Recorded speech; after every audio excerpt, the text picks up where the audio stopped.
Donc, rebonjour et bienvenue tout le monde. C'est la séance numéro 1 du module programmation linéaire pour le 13 novembre 2020.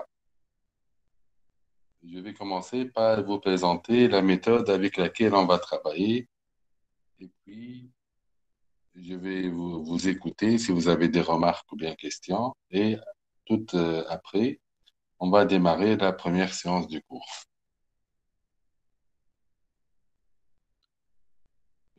Je commence par me présenter. Donc, je m'appelle Faïs Ramtal. Je fais partie des enseignants permanents à Esprit. Ça, c'est mon email. On va avoir ensemble ce module programmation linéaire. C'est un module de 21 heures, donc soit 3 heures par semaine pendant cette semaine. L'évaluation, a priori, elle va être 100% examen. A priori, je dis parce que, comme vous savez, il y a plusieurs décisions qui sont prises en temps réel, vu la situation de Covid et toute la situation dans le pays. Mais a priori, vous aurez un examen à la fin du module. Ceci dit, on va travailler comme suit. Premièrement, le cours de programmation linéaire est plutôt un TD qu'un cours. Donc, dans la fiche module que je vais partager avec vous la semaine prochaine, puisque on a fait quelques modifications et on va avoir une réunion la semaine prochaine pour discuter les différents points et éventuellement la valider. Donc, une fois qu'elle est validée, je vais la partager sur votre classroom. Donc, dans la fiche module, il y a 9 heures de cours et 13 heures entre TD et TP. Donc, plutôt, ce cours, il va être actif. Quand on dit TD et TP, ça veut dire que je ne vais pas commencer les cours d'une façon classique, par définition, théorème et je ne sais pas quoi, mais je vais commencer à l'envers, c'est-à-dire je commencerai toujours à présenter la théorie à travers un exemple. Je vais vous proposer des problématiques, je vais vous donner un temps pour la réflexion et après, avec l'échange, on va les corriger. Ensuite, on va meubler, donc donner toutes les notions théoriques. Pour cela, il faut avoir un cahier et un stylo. Et je vous invite vivement à être actif pendant les séances parce que si vous allez travailler en temps réel, c'est-à-dire à chaque fois où il y a une petite problématique, vous allez la résoudre en temps réel. Je vais vous donner toujours quelques minutes pour réfléchir et faire des réflexions. Comme ça, vous n'aurez pas même de manière besoin pour une séance de préparation, puisqu'à chaque séance, normalement, on va avancer ensemble. Généralement, à la fin de la séance, puisque bon, on va accepter Nessayine Abdelkrim, je ne sais pas pourquoi. Ah, oui. Alors, j'ai dit donc, généralement, à la fin de la séance, je vais vous donner un travail qu'on corrigera la séance d'après. Donc, toujours en temps réel, vous allez avoir des exercices sur la partie qu'on a étudiée. Et là, on va faire l'équilibre entre la partie synchrone et la partie asynchrone. Ceci dit, si on va continuer à travailler à distance, mais a priori, dès la semaine prochaine, on va revenir au blended learning, c'est-à-dire que une semaine à distance et la semaine d'après, c'est en présentiel. Et a priori, on va se rencontrer la semaine prochaine à l'école. J'espère bien, donc, dans mon emploi du temps, figure que la séance prochaine sera en présentiel.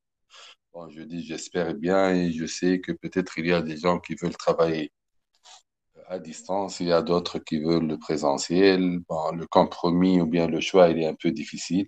Si on peut l'optimiser avec notre programmation linéaire, on va essayer de le faire. Sinon, on va s'adapter à la situation. Donc, alors, qu'est-ce que je vais dire? J'espère que vous allez être très à l'aise pendant tout le cours. Ça, c'est très important. Soyez très à l'aise. Vos micros sont à la portée de vos doigts. c'est pas la peine d'écrire app ou quelque chose comme ça parce que moi, je me concentre, quand je me concentre dans le cours, je regarde pas les messages et surtout quand je partage l'écran. Donc, j'ai du mal à lire vos messages. Je ne vais pas revenir pour vérifier. Donc, à chaque fois où quelqu'un veut intervenir pour une question, une remarque, tout ce qu'il veut dire, donc il n'a qu'à ouvrir son micro, parler, le temps qu'il n'y a pas une autre personne qui est en train de parler. Une fois qu'il a terminé, il ferme, il coupe son micro pour ne pas créer de l'interférence. Et j'espère que je vais vous écouter. D'accord? Donc, on est à distance, mais ça ne veut pas dire que c'est moi qui va parler tout le temps. Je ne suis pas bon en communication, ni one man qui fait chez Koulouma. Bon, j'ai oublié le théâtre, la one man show, j'ai oublié l'autre mot. Et voilà, one man show. Voilà. Je ne suis pas ni en présentation, ni dans le côté théâtral. Donc, je compte sur vous pour que vous preniez la parole de temps à autre pour être actif, pour discuter, pour enrichir le cours. Le cours, c'est une interaction entre tous les membres qui sont ici présents. Qu'est-ce que je peux dire encore? Voilà. Donc, je vais me lancer dans le cours et après, j'espère que vous allez me donner vos conseils. Par exemple, des conseils. Si, puisque vous assistez à plusieurs cours à distance, si vous remarquez qu'il y a d'autres collègues qui ont des bonnes pratiques, n'hésitez pas à me le transmettre. Comme ça, je vais essayer de m'améliorer moi-même, puisque la formation à distance, c'est une nouveauté. Elle n'est pas aussi nouvelle, puisqu'on a commencé l'année dernière, mais avec les propres moyens. C'est-à-dire, on n'est pas formé à donner des cours à distance, il faut l'avouer. Donc, on est en train de faire l'auto-formation. Voilà, donc l'expérience de l'année dernière, on l'a critiqué un peu, et puis voilà, j'essaie d'une séance à une autre de m'améliorer. Monsieur, Pavel. la chose la plus importante, c'est qu'il ne faut pas dépasser l'1h30 de cours. Ah. J'allais dire que le cours de la partie, la partie synchrone, elle dure plus ou moins 2 heures. Mais on va discuter sur ce point-là. Pourquoi vous ne voulez pas qu'elle dépasse l'1h30? Donnez-moi un argument valable. Parce que, monsieur, j'ai des amis qui sont des enseignants au sein des instituts et ils ont fait comment dirais-je, des formations pour Oui. enseigner en ligne et c'est ce qu'ils leur ont appris, man. Ben, Vous voyez déjà, notre concentration, elle peut pas durer très longtemps, man. très Déjà, bien, on très bien, essaie toujours de se focaliser et tout, mais il y a toujours des très pertes. bien. Très bien. Anna, je vais vous donner mon point de vue de l'expérience et des différentes recherches que j'ai fait sur le net.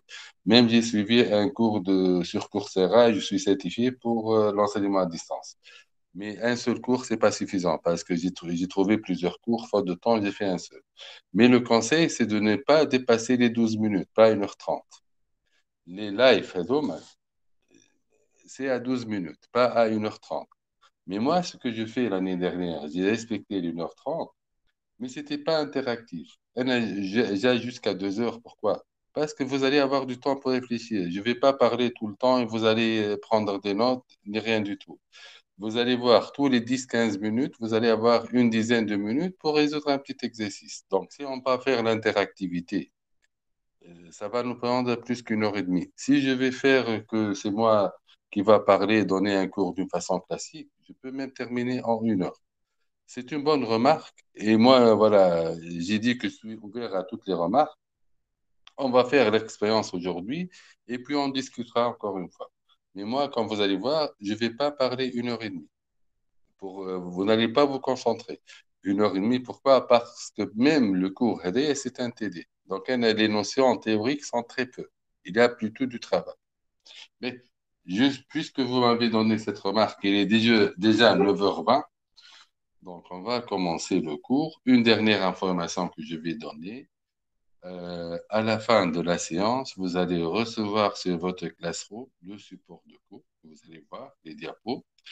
Tout ce qu'on va écrire sur l'espace de travail. J'utilise un tableau blanc. Voilà, donc voilà. tout ce que je vais écrire là, et l'enregistrement de la vidéo.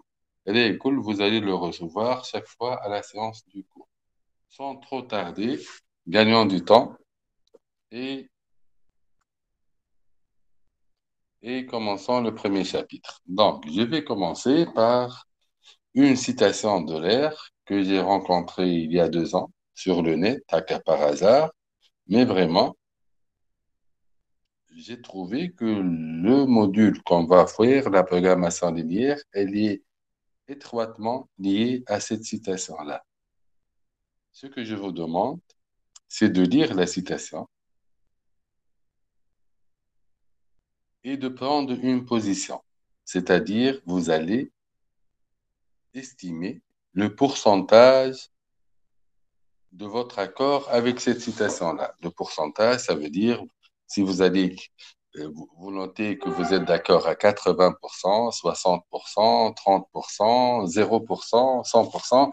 Donc, prenez une position chacun. Et puisque je veux que le cours soit interactif, donc je vous demande sur le chat, chacun va écrire un chiffre entre 0 et 100 pour exprimer son accord ou bien son désaccord avec cette citation-là. Et maintenant, je vais regarder un peu le chat pour voir plus ou moins est-ce que vous êtes plutôt d'accord avec la citation ou non. Donc, il n'y a rien dans le monde qui ne se réalise sans la volonté de minimiser ou maximiser quelque chose.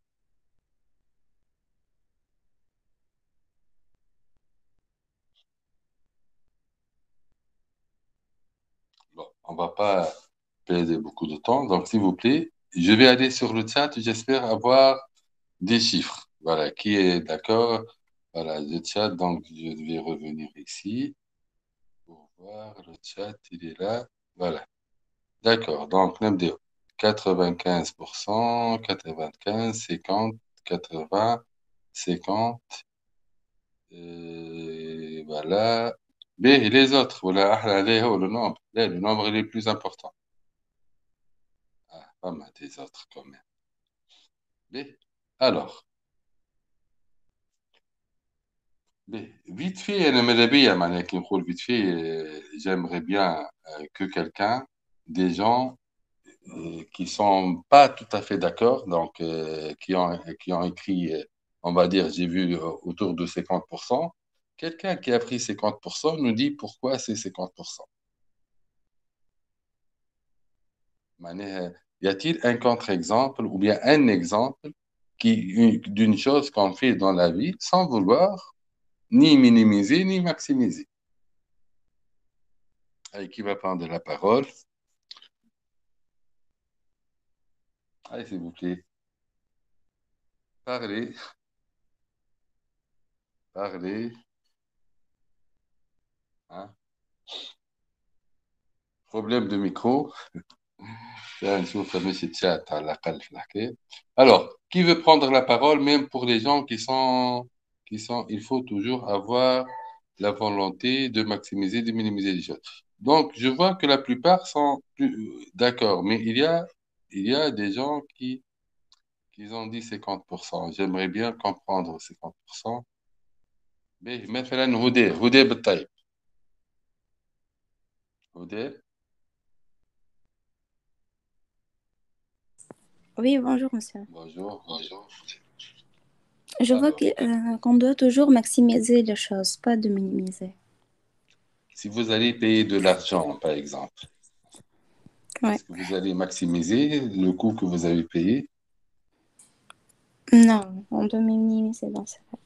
Donc, vous êtes avec les 50% de maximisation. Oui, oui, D'accord? exactement. Mané, je sous-entends que vous êtes positif, que toujours vous voulez réussir, aller faire des bonnes choses, aller au max. D'accord. D'accord. Est-ce que c'est la même chose? Vous avez parlé de la maximisation tout simplement, mais vous avez une autre idée. Mademoiselle, 50%, elle est Mademoiselle Doria, Kaolia. Allez, vite fait, on tape, on appuie sur le micro et on part.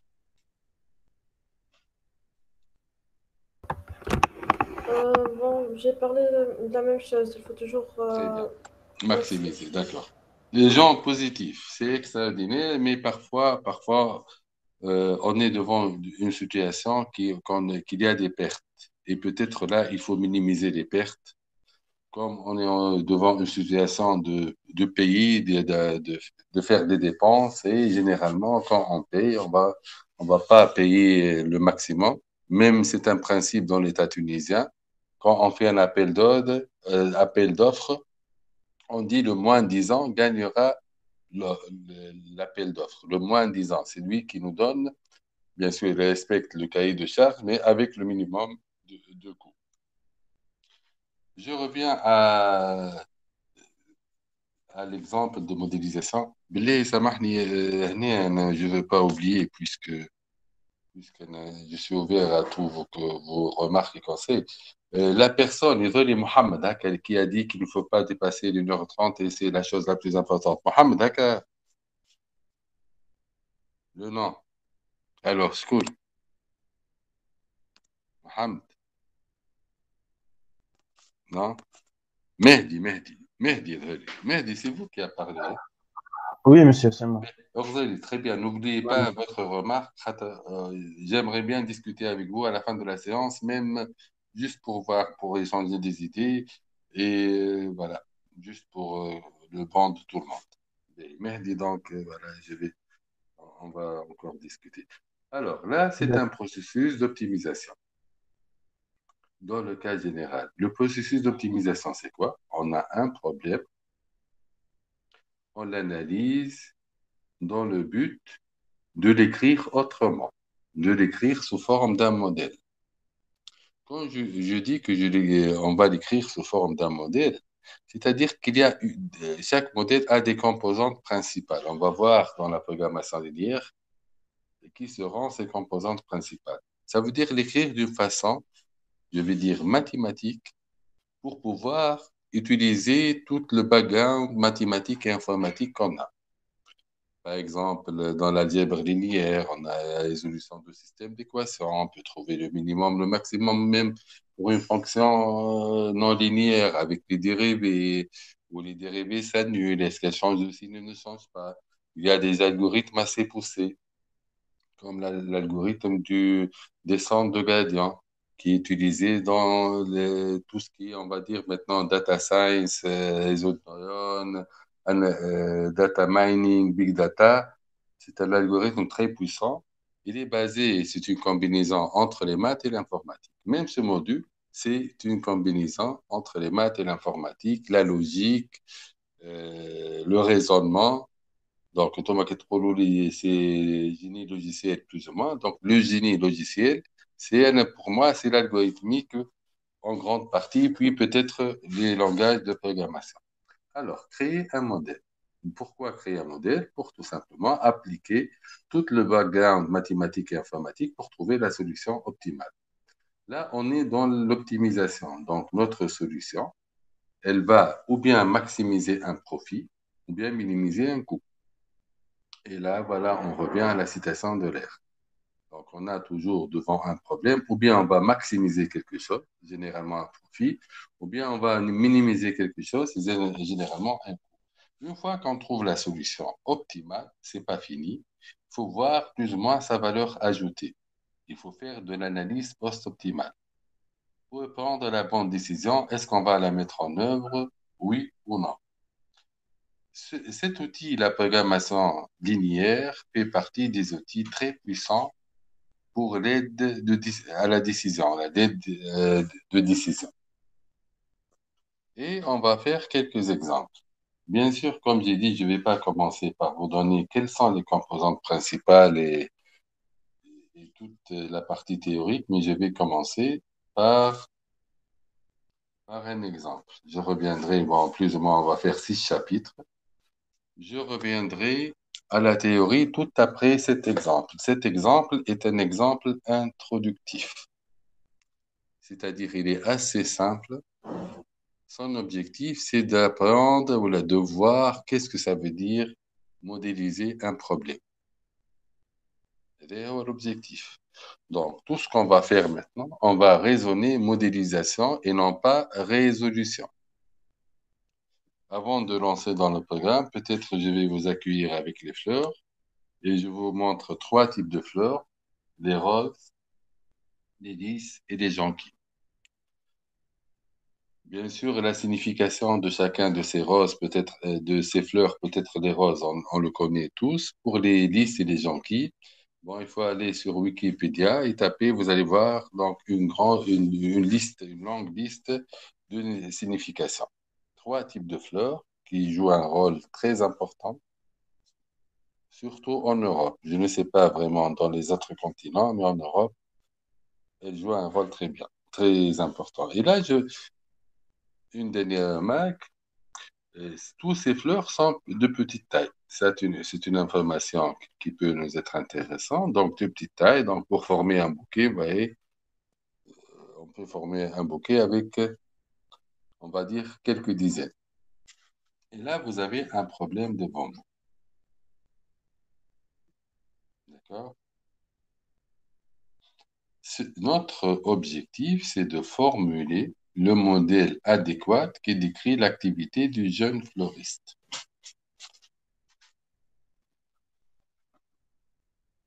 Lisez le problème et essayez de revenir à la citation de l'air et voir est-ce qu'il s'agit pour le jeune fleuriste d'un problème de maximisation ou bien d'un problème de minimisation? Et la première question. Donc, la première chose, c'est définir le critère. Est-ce qu'on va maximiser ou bien on va minimiser? Et qu'est-ce qu'on va optimiser dans les deux cas? Qu'est-ce qu'on va optimiser?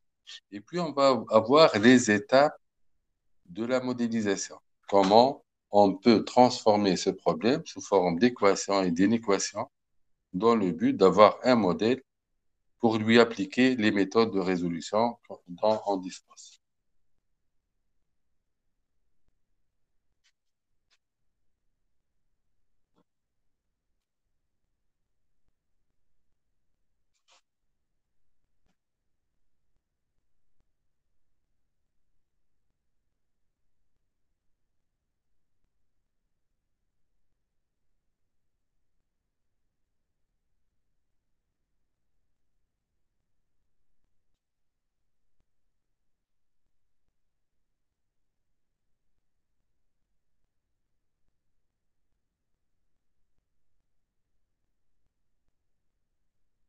Et maintenant, c'est notre espace de travail. Donc, j'ai pris une copie et je l'ai insérée dans notre espace de travail. Et maintenant, on va commencer ensemble, plus ou moins, la modélisation sur ce premier exemple introductif. Alors, première question. Qu'est-ce qu'on veut maximiser ou bien qu'est-ce qu'on veut minimiser dans cet exemple-là?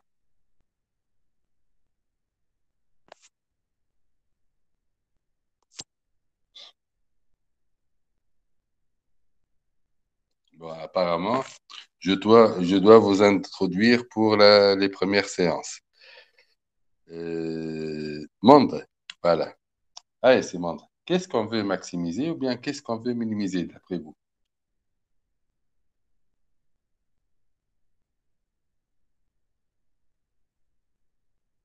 Bon, Monde, apparemment, il ne nous écoute pas.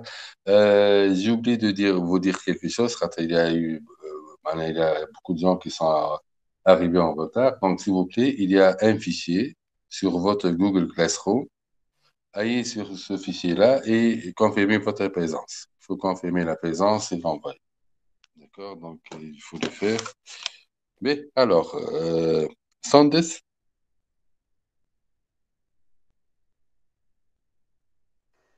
Oui, monsieur.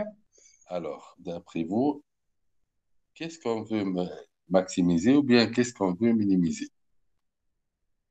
Ce jeune fleuriste, est-ce que pour lui, ce problème est un problème de maximisation ou bien c'est un problème de minimisation?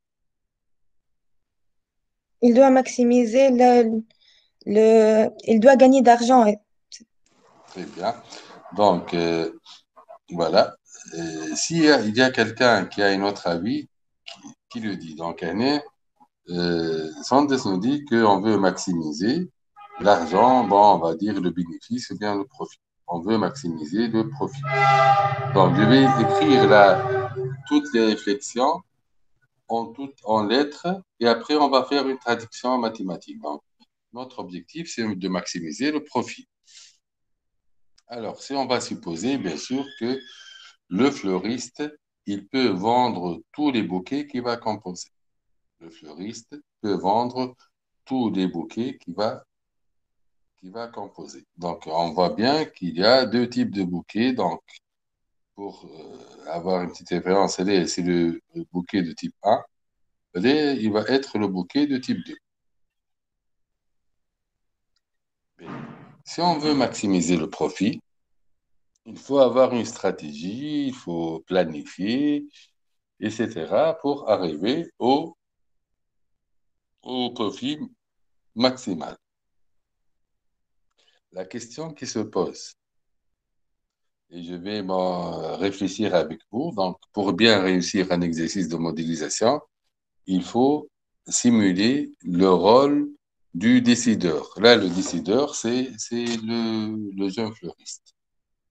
Bon, on va dire que pour le premier jour, il va commencer son activité à 7 heures, puisqu'il dispose d'un stand dans un hôtel, on va dire un stand de 2 mètres carrés, et il est venu à 6 heures du matin. Il prévoit que les résidents de l'hôtel vont commencer à circuler à partir de 7 heures du matin pour aller dans le resto pour le petit-déj, etc.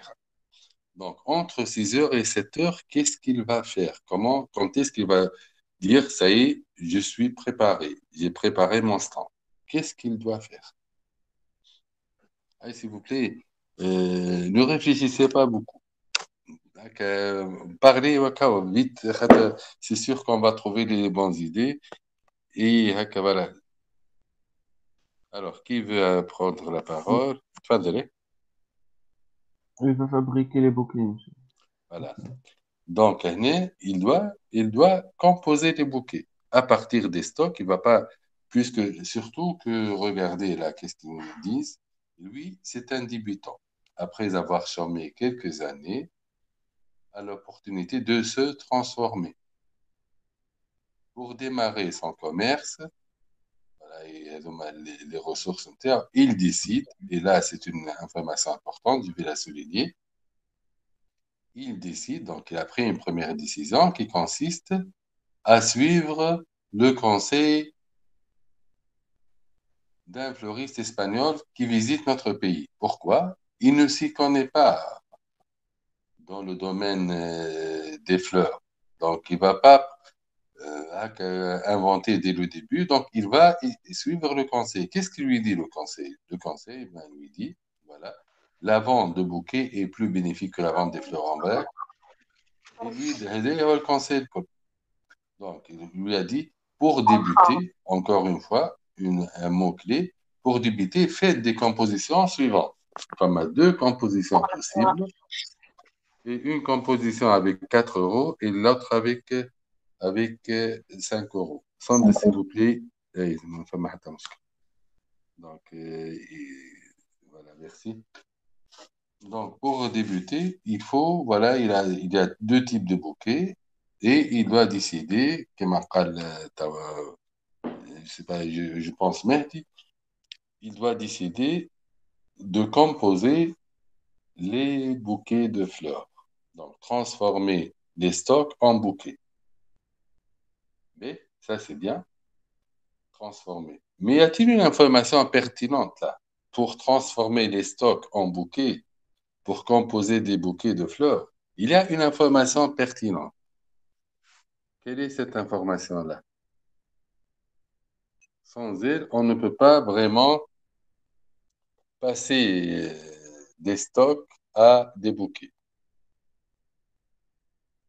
Le nombre de bouquets Très qu'il bien, peut faire. très bien. Bon. Donc, il doit prendre des décisions. Combien de bouquets de type 1 il doit préparer ou la composer? Combien de bouquets de type 2? Et là, je vais l'écrire en toutes lettres. Donc, il doit décider, décider. Qu'est-ce qu'il doit décider? Au nombre. Donc, décider. Qu'est-ce qu'il doit décider? Il doit décider au nombre de bouquets de type 1. Nombre de bouquets de type 1 à préparer.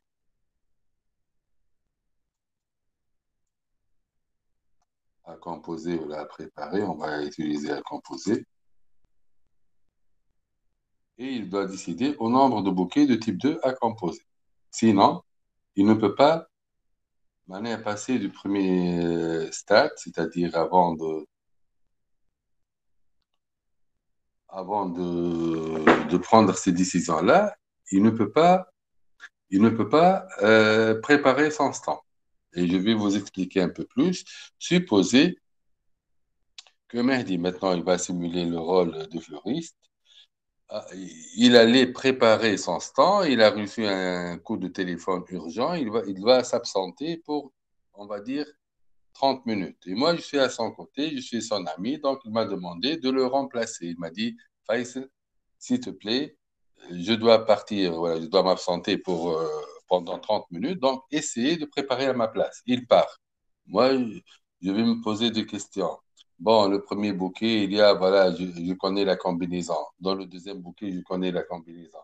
Mais il ne m'a pas dit l'information la plus importante. Combien je vais composer de bouquets de type 1, combien il faut composer de bouquets de type 2. Donc, c'est une décision importante. Et là, si on va maximiser un profit, et on a pris les décisions, une question maintenant qui va se poser avant de traduire toutes ces notions en un modèle de programmation linéaire. Est-ce que, dans cet exemple, ce jeune fleuriste, est-ce qu'il peut gagner 10 000 euros?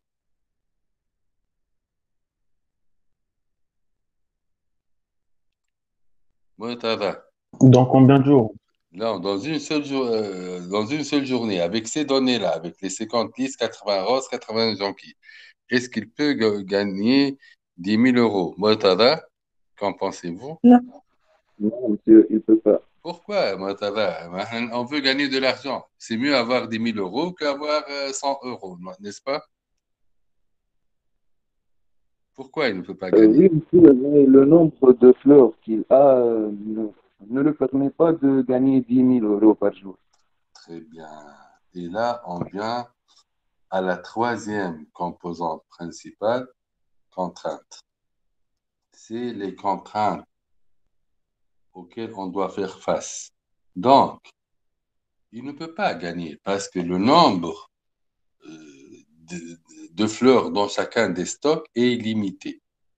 Et là, on arrive à terminer les trois composantes de la programmation linéaire. Donc, c'est quoi les trois composantes? C'est premièrement fixer, voilà, décider quel est le critère que vous voulez optimiser avec l'option est-ce que vous allez maximiser ou bien vous allez minimiser. Donc, elle est exprimée avec un 1. Elle est le premier. Bon, quand je dis première, ça veut dire une des composantes. Mais là, vous allez voir, il n'est pas toujours dans cet ordre-là. Il y a une deuxième composante principale. Généralement, c'est la première composante qu'on doit faire. C'est décider, prendre des décisions. Prendre des décisions sur quoi? Sur les choses qu'on contrôle. Là, le jeune fleuriste, il contrôle seulement les chiffres rédoma. Le nombre de bouquets de type 1 à composer, le nombre de bouquets de type 2 à composer. Il ne contrôle pas les stocks. Quand il va commencer son activité, peut-être l'argent qu'il disposait ne lui permettait que d'acheter 50 listes, 80 roses, 80 jonquilles. Donc ça y est, là, quand il va commencer à préparer le stand, il ne contrôle plus ses stocks. Il ne contrôle pas les compositions de bouquets. Pourquoi? Parce que voilà, il a décidé de suivre le conseil de l'espagnol. L'espagnol lui a donné un conseil et lui, il va l'appliquer. Comme si c'est une cahier de charge. Donc, il ne contrôle ni les compositions des bouquets, ni le prix de vente des bouquets. On va dire qu'il ne les contrôle pas. Donc, quelle est la seule chose qu'il contrôle? Eh bien, il contrôle le nombre de bouquets. Là, il est libre. Est-ce il va faire que des bouquets de type 1 ou bien que des bouquets de type 2 ou bien combiner les deux? Donc là, ce sont des choses qu'il contrôle. Et bien sûr, il y a des contraintes. Les contraintes, les ressources sont limitées. Et là, peut-être, c'est l'occasion de donner une définition de la programmation linéaire. Donc, la programmation linéaire peut être définie, entre autres, par c'est l'allocation de la meilleure façon de ressources limitées afin de maximiser un profit ou bien minimiser un coût. Je répète la définition. Donc, c'est l'allocation efficace, bien, de la meilleure façon de ressources limitées, c'est des contraintes, afin de maximiser un profit ou bien minimiser un coût. C'est ça la programmation linéaire. Donc, la programmation linéaire, il y a trois composantes. L'ordre n'est pas toujours le même. Vous allez voir, on va résoudre plusieurs exemples. Et dans chaque exemple, on peut trouver un ordre différent. Mais généralement, le premier, c'est les variables de décision. Donc, généralement, on commence par les variables de décision. Donc, je ne sais pas pour que je vais mettre comme ça. Donc, généralement, les décisions sont les premières choses à faire. Pourquoi? Eh bien, parce que maintenant, j'ai des idées. Ah, le fleuriste, il veut maximiser son profit. D'accord.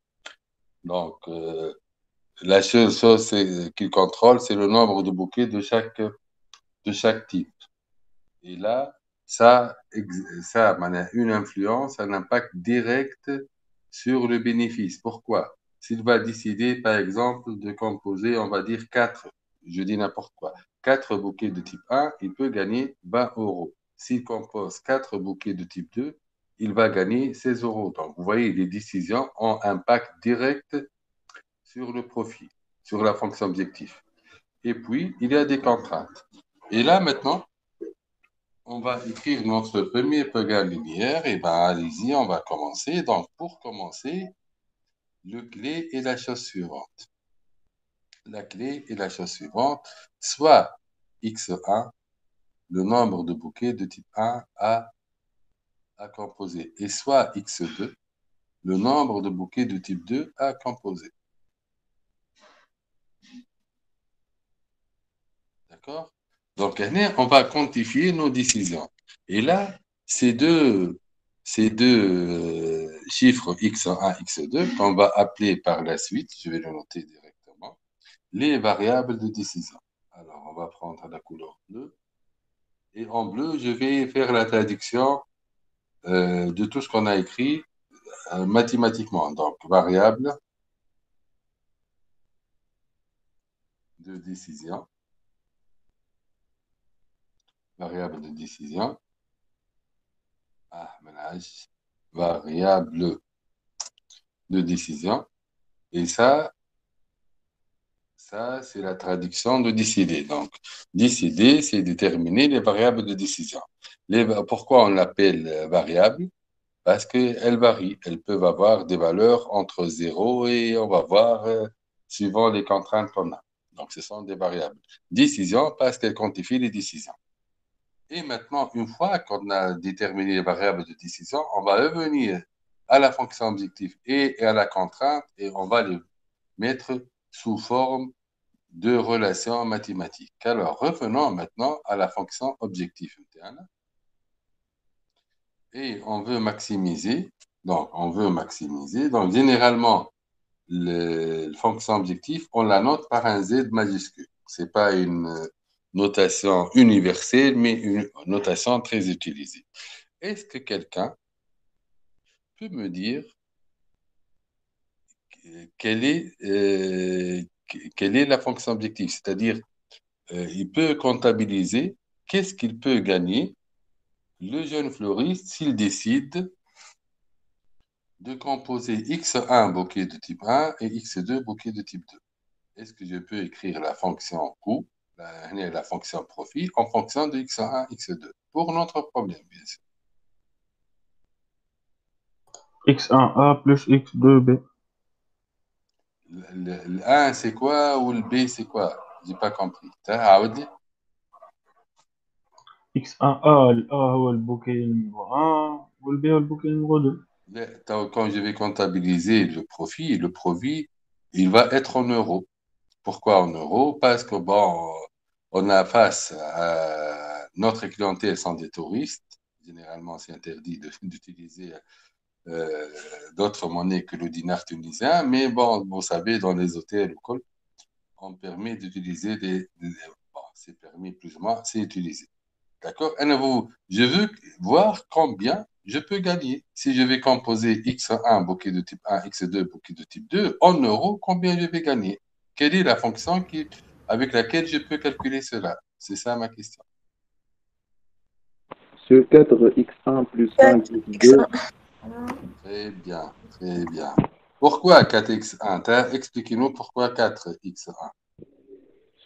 car x1 représente le nombre de bouquets de type 1, 4 euros, Voilà, et 5 voilà, pour le bouquet de type 2. voilà. Donc, chaque bouquet de type 1, il va nous faire gagner 4 euros. Chaque bouquet de type 2, il va nous faire gagner 5 euros. Donc, si je vais composer deux bouquets de type 1, je vais gagner 2 fois 4, ça fait 8. Si je vais composer x1 bouquet de type 1, donc je gagnerai 4 fois le nombre de bouquets, donc fois x1. Le même raisonnement, c'est pour la seconde, je vais dire, type de bouquet, pour le second type de bouquet. Et là, ce que j'ai écrit maintenant, c'est une fonction objectif. Et là, je vais l'écrire. Donc là, je suis en train de traduire le modèle écrit en français. Bon, est-ce que c'est un modèle? Mais les composantes de modèle en français en un modèle mathématique objectif. Fonction objectif. Bon, malheureusement, j'ai pas une tablette graphique. De l'année dernière, j'ai cherché, il n'y avait pas, puis elle est apparue, elle a été vendue pendant 2 ou 3 semaines, j'ai pas fait attention. Quand je me suis aperçu, il y a une rupture de stock. En Tunisie, il n'y a pas de tablette graphique pour le moment, malheureusement. Donc, c'est pour cela que j'écris avec la souris. Mais elle est la fonction objective. Donc, la fonction objective, c'est maximiser. Voilà, on va la mettre ici. 4x1 plus 5x2. On a dit que réellement, on ne peut pas gagner 1000 euros. Pourquoi? Parce que les ressources sont limitées. Donc, ce sont des contraintes qui nous limitent notre solution optimale. Est-ce qu'on peut les mettre en équation? Et commençons ça par analyser. Revenons à notre exemple. Je vais voir des contraintes des stocks. Donc, on a 3 stocks. Dans le premier, on a 50 listes.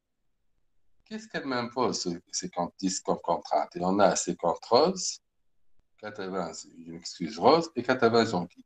Donc là, je parlerai de 3 contraintes. Votre camarade tout à l'heure, il m'a dit on ne doit pas dépasser le nombre de fleurs dont on dispose. Comment je peux traduire cela sous forme de relation mathématique, sous forme d'équation, et bien sûr, en se basant sur les décisions que je vais prendre. Donc, en se basant sur les variables de décision. Commençons la première contrainte. Alors, la première contrainte me dit je ne dois pas dépasser les 50 listes. Donc, je vais l'écrire 50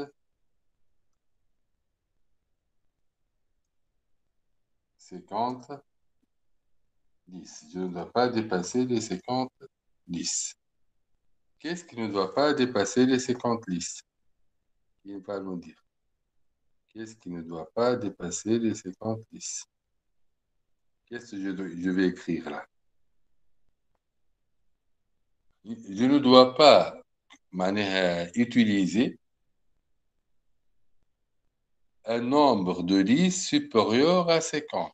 puisque je ne dispose que de 50 listes. Donc, je n'ai pas la possibilité d'utiliser des listes plus que 50. Et je veux mettre en équation où je vais utiliser des listes. Je vais utiliser le 10 pour composer du bouquet de type 1 et du bouquet de type 2. Donc, qu'est-ce qui ne doit pas dépasser 50? Comme on regarde le micro, allez-y. Oui, monsieur, on doit présenter la valeur de liste par un variable tout d'abord. Euh, on n'a pas besoin. Avec le x1 et le x2, on est capable de résoudre ce problème. Donc, Essayez si on peut dire que 10x1 doit être inférieur ou égal à 50, pourquoi 10x1 seulement et pour le x2, pour le deuxième bouquet? Donc, vous allez me dire 10x1 inférieur ou égal à 50. Ça, je vais composer que des bouquets de type 1. Et pour les bouquets de type 2, qu'est-ce qu'on va dire? 10x2, elle est inférieure ou égale à 50 aussi.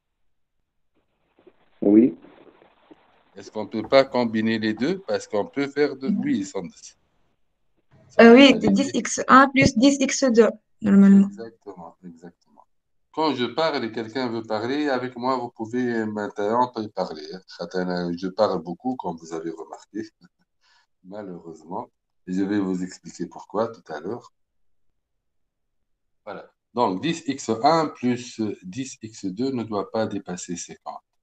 Je n'ai pas besoin d'une variable pour, euh, pour cela. Pourquoi? Parce que 10x1, qu'est-ce qu'elle représente? 10, c'est le nombre de listes utilisées pour un bouquet de type A.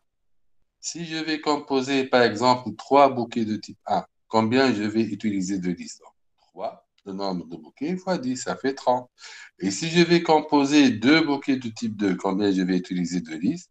Donc, 2 fois 10. Donc, x2 fois 10. Donc, le nombre, elle est 10x1 plus 10x2, c'est vraiment le nombre de listes que je vais composer si je décide de composer x1 bouquet de type 1 et x2 bouquet de type 2. Le nombre que je vais utiliser, le nombre total de listes dans les deux bouquets, dans le nombre de bouquets que je vais composer, ne doit pas dépasser 50. Est-ce que vous êtes d'accord? Mais regardez, je vais vous laisser le choix, tout le monde, je vais vous laisser 3 minutes pour essayer d'écrire toutes les contraintes à ce problème. On a écrit une première, là chacun prend son stylo et un cahier et essaie d'écrire. Parce que toujours, quand on est en train d'écouter, c'est sûr qu'une fois que vous voyez la solution, vous dites, eh, c'est très facile, bon, c'est vrai. Mais quand vous allez écrire, vous allez voir, est-ce que vraiment vous êtes en train d'avancer avec l'équipe, avec le groupe, vous êtes dans le train, vous êtes en train de comprendre en temps réel ou non. Donc écrivez, on va les corriger dans 3 minutes.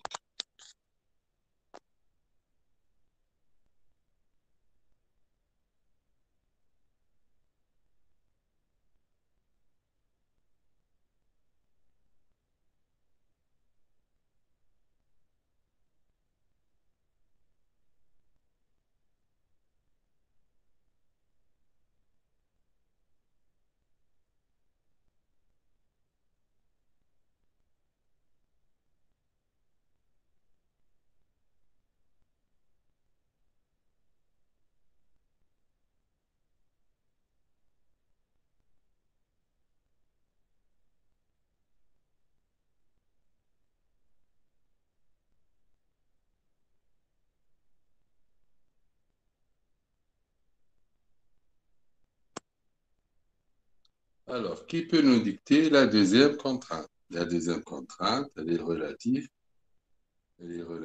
au nombre de roses. Donc, j'ai 80 roses. Dans mes compositions, je ne dois pas dépasser les 80 roses. Comment je peux l'écrire? Je vous écoute.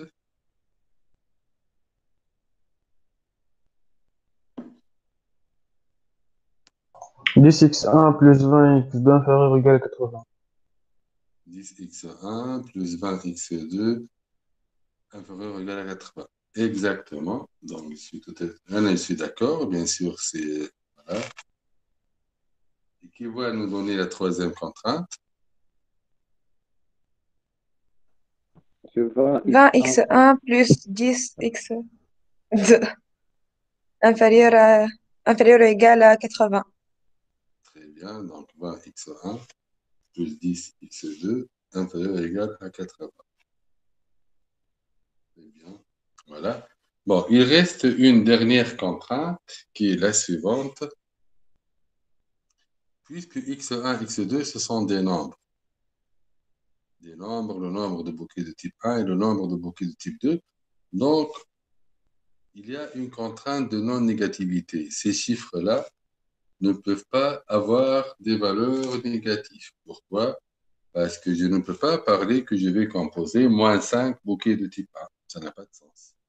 Donc, réellement, elles doivent être supérieures ou égales à 0.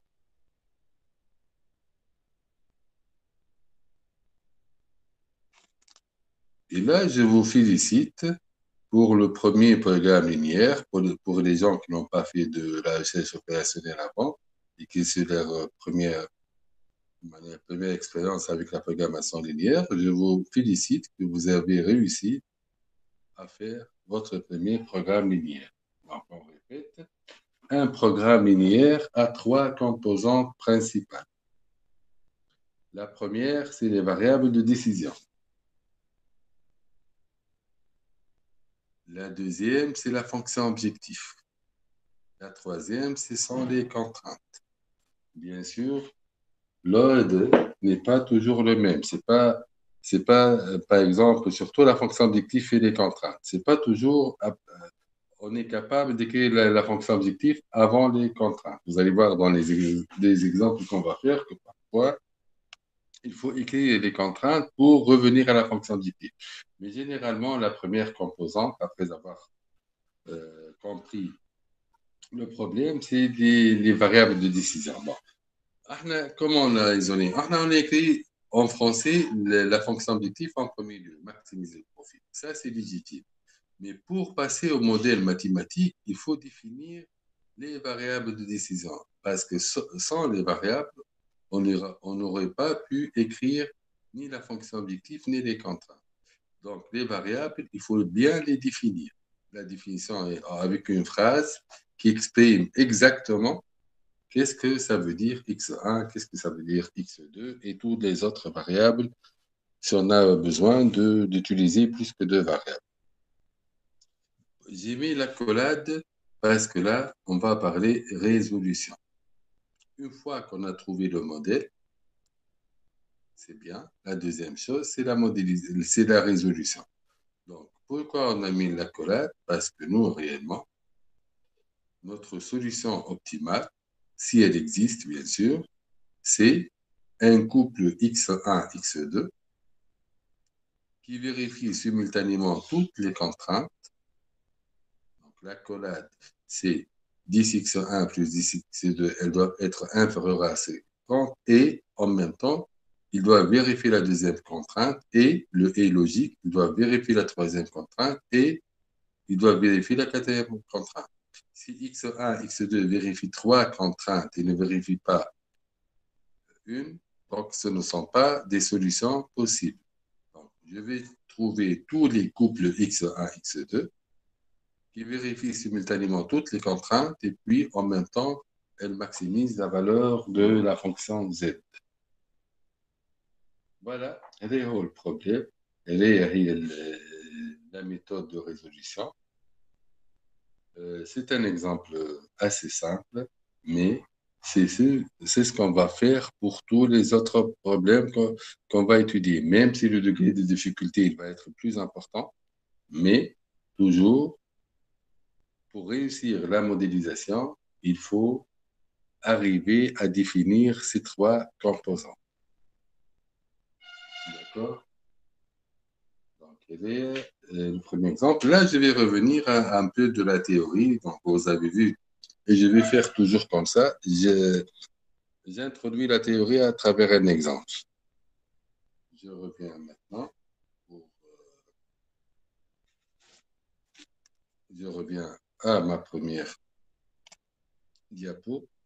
Donc, le programme s'intitule, ou là plutôt le module, programmation linéaire. Et là, on va expliquer le mot programmation et linéaire dans ce contexte. On va les expliquer en français, mot à mot, ça veut dire. Qu'est-ce que ça sous-entend, le mot programmation? Oui, donc le micro. Où est la réponse? Allez, vite fait. Qui va nous donner qu'est-ce que ça signifie la programmation? Bien, qu'est-ce que ça sous-entend la programmation pour nous?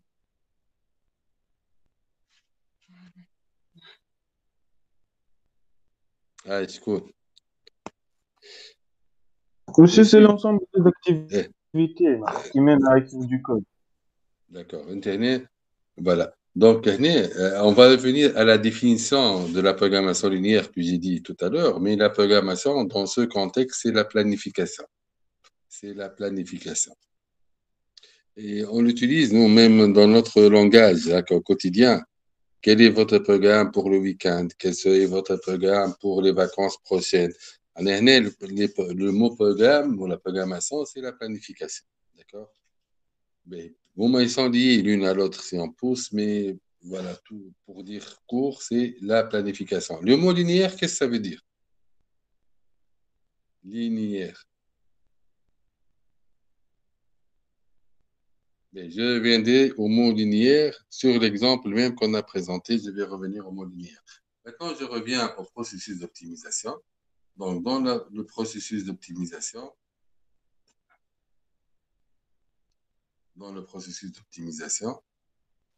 il y a 4 phases. La phase la plus importante, c'est la modélisation, comme l'algorithmique pour un informaticien. L'UML, la conception, l'algorithmique ou quoi. Parce qu'une fois qu'on a trouvé le modèle, on passe à une phase que si on connaît les algorithmes, les méthodes de résolution, vous me donnez un modèle, je vais vous donner la solution. Même, ils sont implémentés dans plusieurs logiciels et on va faire un TP, on va utiliser Python. Donc, il y a un module qui s'appelle PUM. L'année dernière, vous avez travaillé avec NumPy et Matplotlib surtout. Cette année, on va voir un autre module qui va nous aider à donner la solution, même si le nombre de variables et des dimensions de problème sont importantes. Cette année, il y a 2 variables de décision avec 3 contraintes, c'est un mini problème. Généralement, vous allez voir, on peut aller jusqu'à quelques milliers de variables de décision et quelques milliers de contraintes. Mais cette partie, elle est la plus importante parce que la machine ne peut pas remplacer l'être humain ici. Ici, la machine peut le remplacer. J'ai déjà donné l'exemple de Python, ou bien il y a plusieurs logiciels où la machine peut remplacer l'être humain. Avec le deep learning, machine learning, je ne sais pas quoi, BI ou quoi, il y a beaucoup de choses où la machine, elle apprend toute seule et elle peut remplacer l'être humain. Jusqu'à présent, cette partie, et regardez, moi je parle, je suis fier qu'on existe encore et la machine ne peut pas nous remplacer ici. Parce que la machine ne peut pas avoir le texte du fleuriste et dire, voilà, j'ai besoin de 2 variables de décision, il veut maximiser jusqu'à présent, jusqu'à nouvel ordre. Et puis, il y a la partie post-optimale. Bon. Je viendrai à ce diapo plusieurs fois et chaque fois, je vais vous donner d'autres informations. Et maintenant, on va voir qu'est-ce qu'on a fait et quel est notre objectif pour ce premier exemple, ce premier chapitre. Donc, à la fin de ce chapitre, nous espérons être capables de, premièrement, et c'est l'objectif principal, formuler un programme linéaire. La formulation, la modélisation. Un deuxième objectif pour ce chapitre, mais on le fera dans la deuxième partie parce que ce chapitre est divisé en 2 parties, c'est la classification. Classification du programme linéaire. Revenons à la modélisation. Donc, modéliser un programme linéaire, c'est arriver à définir ces 3 composantes principales, à savoir les variables de décision. Et généralement, qu'est-ce qu'on peut contrôler dans notre problème? Donc, on va où on peut prendre des décisions. Donc, on peut décider dans les choses qu'on contrôle. On ne va pas décider sur des paramètres qu'on ne contrôle pas. Je ne peux pas, dans l'exemple de fleuriste, décider de nombre de fleurs dans le stock des lys ou la jonquille ou la haja. Ça y est, ce sont des données pour moi et je vais commencer à travailler. Donc là, je ne peux pas décider. Mais comme on a vu, il peut décider au nombre de bouquets de chaque type. La fonction objective, bien sûr que c'est une expression mathématique. On va voir linéaire, le mot linéarité où ça intervient, qui utilise, je vais la corriger, qui utilise les variables de décision pour exprimer qu'est-ce qu'on cherche à optimiser. Et avec le choix, est-ce que c'est un problème de maximisation ou bien un problème de minimisation? Et puis les contraintes qui vont nous dire quelles sont les limites de nos problèmes. Et bien sûr, dans ce cours-là, on va faire plus ou moins 6 chapitres. Et je dis plus ou moins parce que dans la période numéro 1, on est arrivé jusqu'au 5e chapitre. On a pris quelques éléments du dernier, mais faute de temps, pas plus que il y a eu plusieurs séances à distance, donc on n'est pas arrivé à faire tout. Parce que une heure et demie synchrone ne remplace pas une séance de 3 heures. Mais faire de 3 heures de synchrone, ce n'est pas la bonne idée.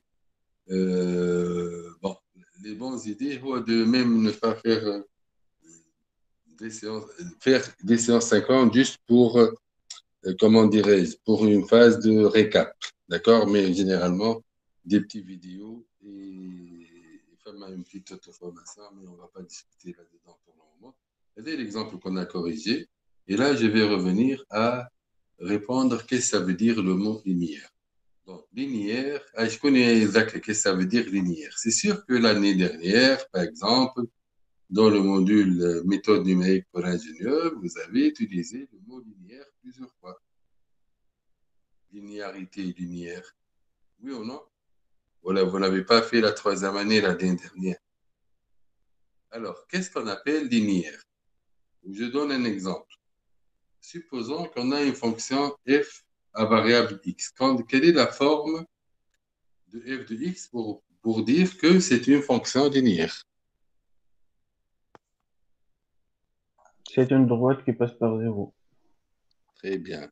Quelle est l'expression d'une droite qui passe par 0? Quelle est l'expression générale d'une droite qui passe par 0? Donc, c'est a fois x.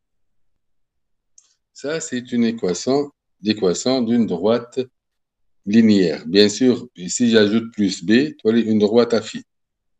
Si b égale 0, donc la droite linéaire est un cas particulier d'une droite affine. Les linéarités. Il y a une seule forme. Donc, linéaire, c'est une constante fois notre variable. Et bien sûr, il y a une infinité d'exemples qui ne seront pas linéaires. Qui me donne un exemple, ou des exemples qui ne sont pas linéaires? Je peux l'infini, un exemple. On va revenir. Donc, non linéaire, je vais dire un non linéaire.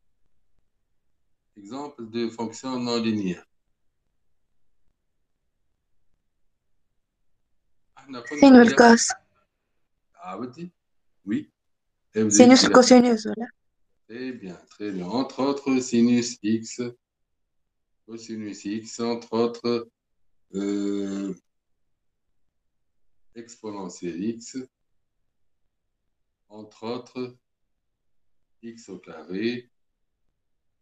Bon, je vais l'écrire comme en Python. Hein. X au carré. Ah, je peux essayer. Est-ce que le chapeau ici fonctionne? Ah, il fonctionne. Donc, c'est bien. X au carré, etc., etc. Donc, il y a une infinité d'exemples de fonctions non linéaires. Donc, vous voyez, il y a une seule forme linéaire, une infinité de formes non linéaires. Donc,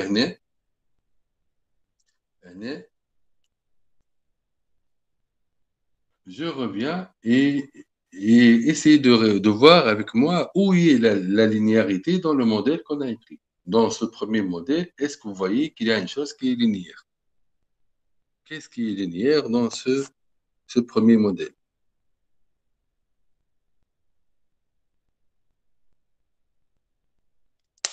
شكون يقول؟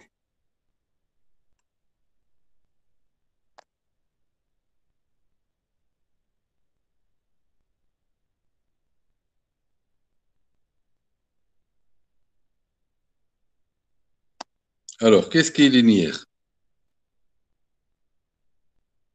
Eh bien, regardez, je vais fixer mes variables de décision. J'ai deux variables. Donc, x1, c'est la première variable.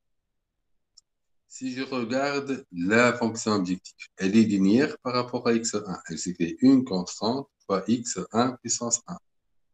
Et toutes les contraintes sont linéaires par rapport à x1. Même chose pour x2.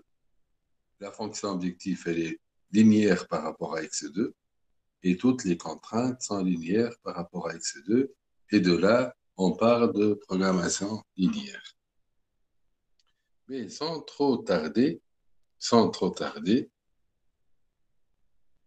y a-t-il des questions, ça? Remarques, questions, quelle est? Donc, on va passer les deux premières séances à faire que de la modélisation. On reviendra après, à partir de la troisième séance, Inch'Allah, à commencer les méthodes de résolution et on va voir trois méthodes de résolution. Alors, plus ou moins où on peut utiliser la programmation linéaire. Donc, Euler nous a dit qu'il n'y a rien dans le monde qui ne se réalise sans vouloir maximiser ou minimiser quelque chose. Et donc, quelques exemples. Mais quand je vais commencer la méthode de résolution, je vais vous donner un aperçu historique sur la programmation linéaire. J'espère la préparer. ديما كل عام نقول نبدا ما بديتش اما j'espère que je vais la préparer puisque je suis en train de modifier plusieurs parties dans mon cours cette année. Je vais vous donner une aperçu théorique et vous allez voir, vous allez peut-être vous étonner pour quand je vais vous dire que la première application de la programmation linéaire était pendant avant la Deuxième Guerre mondiale, mais était dans les guerres, mais la meilleure méthode de résolution jusqu'à présent, l'algorithme du simplex, il a été utilisé et conçu pour la première fois pendant la Deuxième Guerre mondiale, et c'est l'armée américaine qui l'a conçu, et elle l'a utilisé dans l'attaque des Alliés sur l'Allemagne, et surtout le blocus de Berlin. Ils ont optimisé la stratégie de guerre, ils ont gagné de la guerre. Et pour cela, l'algorithme du simplex a été classé parmi les 10 meilleurs algorithmes qui ont été réalisés durant le XXe siècle. Et je vais vous parler de cet algorithme, je vais l'expliquer et vous dire pourquoi il figure parmi les 10 meilleurs algorithmes du XXe siècle. Deuxième exemple, sans trop tarder, voilà, vous avez un deuxième exemple et je vais vous accorder 10 minutes pour réfléchir. Chacun, bien sûr, il a un cahier et un stylo. Vous allez écrire donc les trois composantes d'un programme linéaire. Donc, vous allez le modéliser. Donc, définir la fonction objectif avec l'option est-ce que c'est un problème de maximisation ou bien c'est un problème de minimisation. Définir les variables de décision et définir les contraintes. Je vous accorde 10 minutes. 10 minutes, nous sommes 9h30. On a presque 10h30, 9h20. On le corrigera et je vais vous donner des exercices pour la prochaine fois et on clôturera la séance. On va discuter. Je prolonge plus que généralement je fais autour de 2 heures de synchrone. Pourquoi? Parce que je vais vous donner du temps libre. Vous allez réfléchir et quand même faire une petite pause, mais allez-y sans problème. Et dans 10 minutes, on commencera la correction ensemble. D'accord? On va faire un échange. Qu'est-ce que vous avez réfléchi? Et avec l'interaction, on va essayer de le corriger du deuxième modèle qu'on va créer aujourd'hui. D'accord? Donc, allez-y, s'il vous plaît. Essayez tout le monde, chacun à sa façon d'écrire ce qu'il pense, le modèle qu'il le voit adéquat à ce deuxième exemple. Je reviens dans 10 minutes pour écrire la correction avec vous.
B, donc, on va commencer la correction. Donc, on va prendre l'énoncé sur notre espace de travail.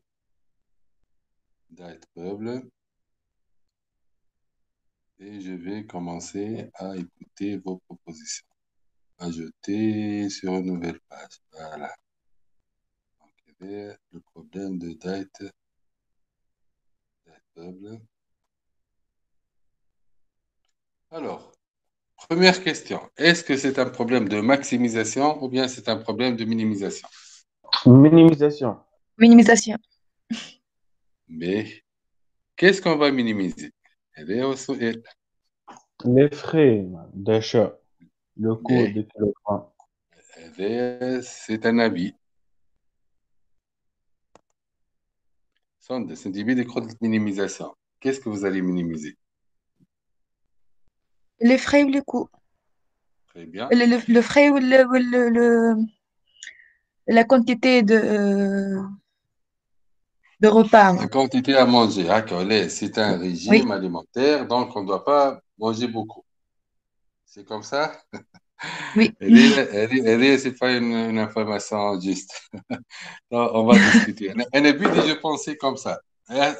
Jusqu'à le confinement de l'année dernière, mon poids j'ai ajouté 10 kilos dans mon poids. Donc, j'ai commencé à regarder les régimes et j'ai pensé que régime, ça veut dire arrêter de manger ou presque. Mais ce n'était pas comme ça parce que si vous allez aller chez un nutritionniste, il va vous voir peut-être que vous avez des carences en quelques vitamines. Il va vous dire, vous devez manger plus de cette composante ou bien cette composante.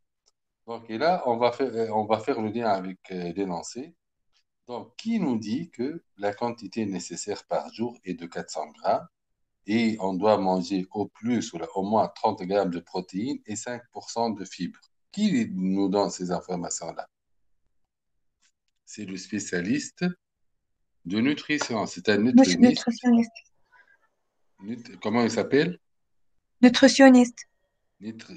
Ah oui, là, je me suis perdu. Répétez, Nutritionniste.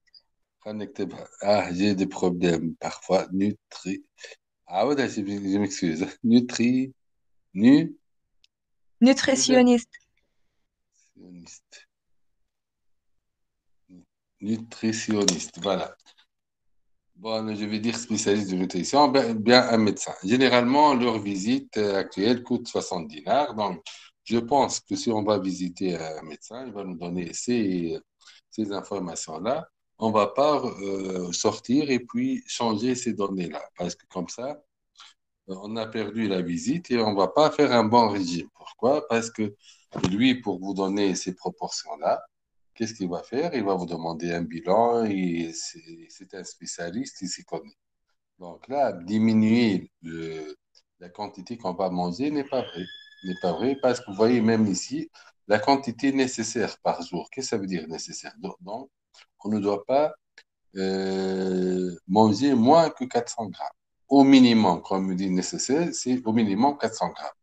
Je suis avec vous que, bien sûr, il ne faut pas dépasser beaucoup, mais vous allez voir, dans la modélisation, ça va jouer un rôle important, ce nécessaire de 400 grammes. Et là, on va commencer.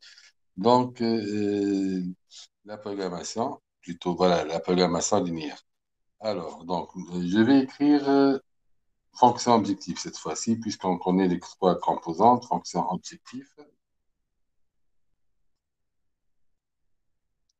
Alors, notre fonction objectif, donc, en toutes lettres, c'est minimiser le coût. Et là, je vais retenir que minimiser le coût. Pourquoi? Parce qu'on est en train de faire l'optimisation monocritère, c'est-à-dire on minimise ou bien on maximise un seul critère. Il y a l'optimisation multicritère. Mais dans notre cas, tous les problèmes qu'on va traiter nécessitent vraiment une optimisation monocritère. Donc, on n'a pas besoin de penser à deux critères comme ici. Donc, pour minimiser le poids, c'est pas un objectif en lui-même. Notre problème, c'est de faire le régime, donc respecter toutes les données, toutes les consignes, respecter toutes les consignes et en même temps minimiser le coût. Donc, pour calculer le coût, comme on a dit, il faut trouver les variables de décision parce que le coût, c'est une fonction linéaire par rapport aux variables de décision. Combien a-t-on de variables de décision? 2, monsieur. Deux. شنو هما les deux تا؟ Maïs et fèves. A-t-il une phrase? Il faut les définir. On va les définir. Donc, quand vous me dites maïs et fèves, c'est pas des définitions complètes. Alors, X1, ça va être quoi? La quantité de l'aliment maïs. Eh bien, ça, c'est que ça, la quantité de maïs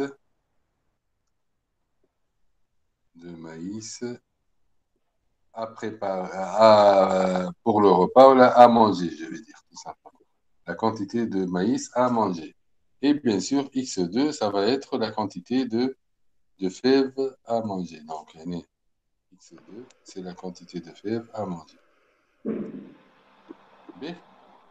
Alors, là, quand j'ai déterminé les variables de décision, bien sûr, je peux revenir à la fonction objectif.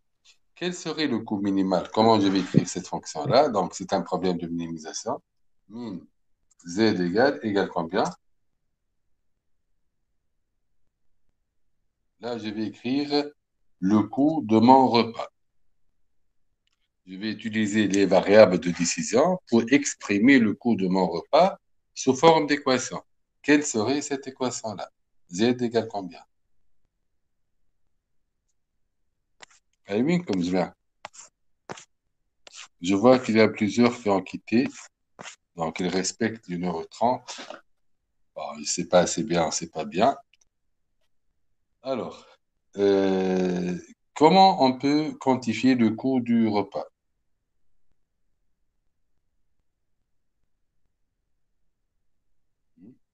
Mais on va le laisser pour le moment et on va écrire les contraintes. Donc, quelles sont les contraintes à ce problème-là?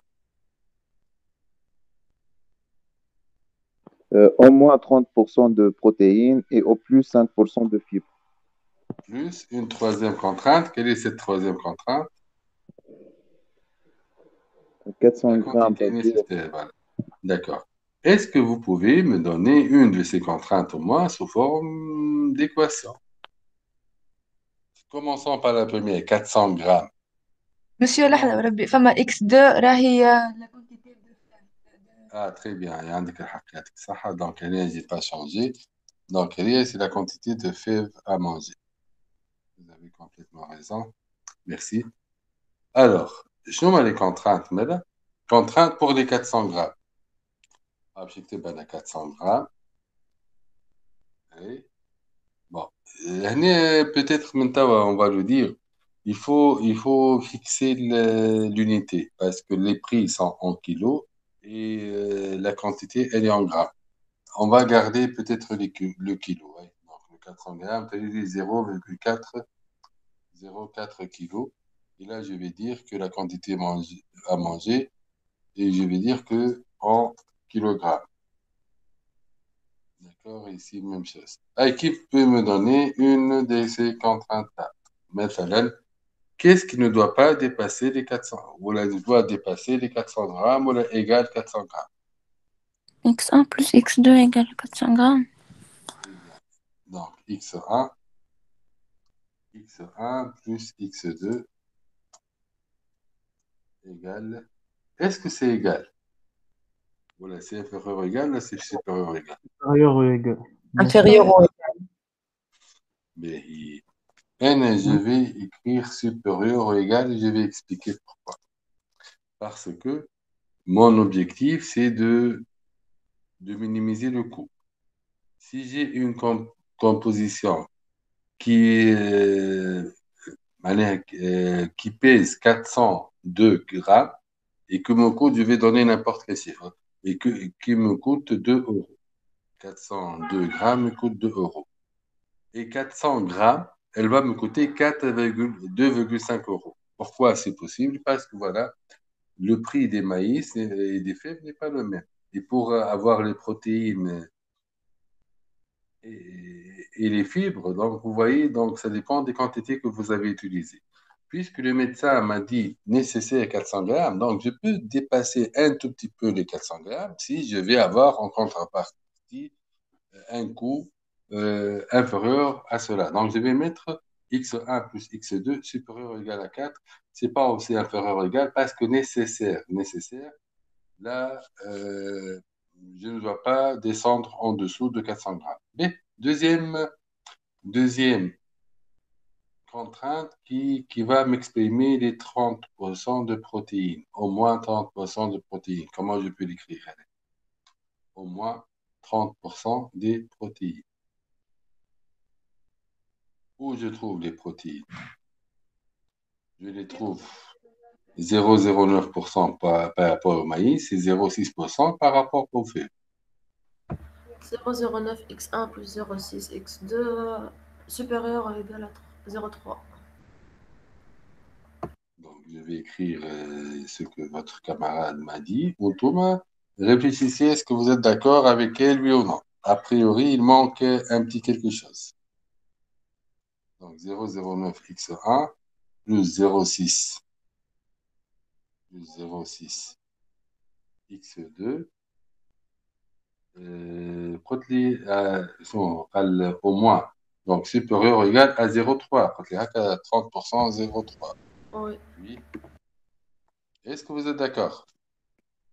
Et خلينا في هذه نتعداو للفيبر donc ça va être plus ou moins similaire là juste pour remplacer les coefficients donc on a obtenu des 0,02 x1 et 0,06 x2. Elle est au plus, donc elle est inférieure ou égale à 0,05. Qu'est-ce qui manque dans cette écriture-là? Il manque une chose importante, bien sûr. x1, x2 positif, on va l'écrire x1, x2 positif.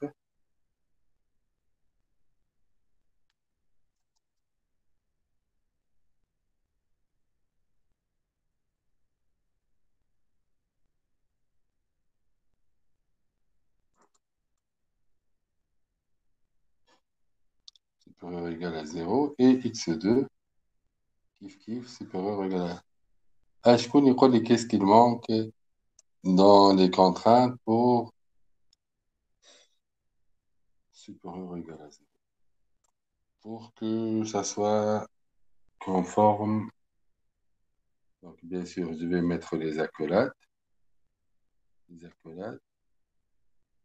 Ce qui manque, c'est que quand je parle de pourcentage, quand je dis, par exemple, cette phrase-là, il y a 30%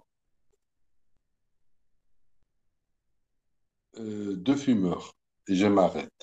Est-ce que c'est une information complète?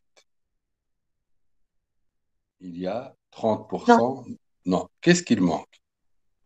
مفيش نوع موجودة معناها في Eh الميت ولا bien, يعطيك الصحة. Donc, نفس الشيء يعني. Quand vous me dites 0,3 30%, 30% de quoi? Vous n'avez pas précisé. Donc, le 30% de protéines ou 5% de fibres. Quand vous me dites, vous pouvez me dire 30%, vous me dites 0,3, de quoi? 30% de quoi? Il faut préciser de quoi. Donc, qu'est-ce que je vais ajouter? 30% de quoi? De la quantité que je vais manger. De la de quantité que 400 Bon, on a un peu dépassé les 400. Si c'était 400 exactement, donc ça serait bien. Mais puisqu'on peut dépasser les 400, donc je vais la dire de x1 plus x2, parce que la quantité de repas que je vais manger, elle n'est pas exactement égale à 400, elle peut dépasser. D'accord? Donc x1 plus x2. Même chose, je vais faire dans la deuxième contrainte, donc x1, x2. Et regardez, je n'ai pas exclu l'égalité, donc ça peut être l'égalité et c'est la solution optimale. Mais puisque je minimise, donc j'ai intérêt, ou bien ma fonction objectif est oui, on n'a pas écrit encore. Ma fonction objectif, elle a tendance, puisque c'est un minimum et x1, x2 sont positifs, à prendre 0, 0 comme solution. Elle revient aux contraintes, ça ne vérifie pas, donc elle va prendre les plus petites valeurs de x1, x2 qui vérifie. Donc, si le minimum il est atteint à l'égalité, je vais prendre l'égalité. Si je dois dépasser un tout petit peu, je vais dépasser un tout petit peu. Alors, il me reste à écrire la fonction objectif. C'est quoi la fonction objectif? C'est tout simplement 1,5 x1 plus 4,5 x2. très bien, voilà. Donc, c'est simplement 1,5 x1 plus 4,5 x2. Elle est, voilà, c'est ça la fonction objectif. Et là, on a défini les trois composantes principales et on a modélisé le problème. Il reste qu'à résoudre ce problème-là pour trouver la quantité de maïs x1 et la quantité de fèves x2 à manger pour respecter les consignes des spécialistes en nutrition et en même temps minimiser le coût. Voilà. Y a-t-il des questions? Donc, avec cet exemple, on arrive à la fin. Je vais déposer les documents de travail, le support de cours et la vidéo, l'enregistrement. Et je vais vous donner un travail pour aujourd'hui. Donc, partie asynchrone, on va dire un travail qui n'est pas lent, un petit exercice à rendre aujourd'hui. Je vais vous donner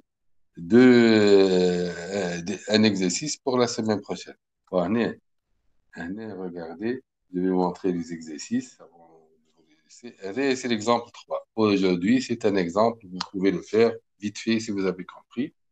Et puis, il y a les problèmes. Quand je dis les problèmes, ça veut dire que le degré de difficulté, il est un peu plus avancé. Donc, pour cela, je vais la laisser pour les problèmes pour la semaine prochaine. Il y a 4 problèmes.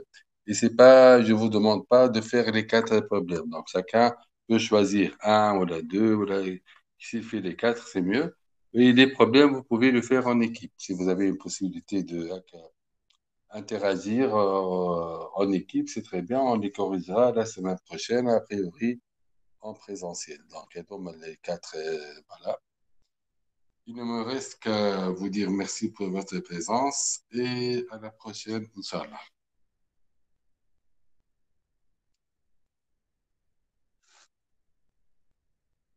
Merci, bonne journée, monsieur. Merci à vous, merci beaucoup.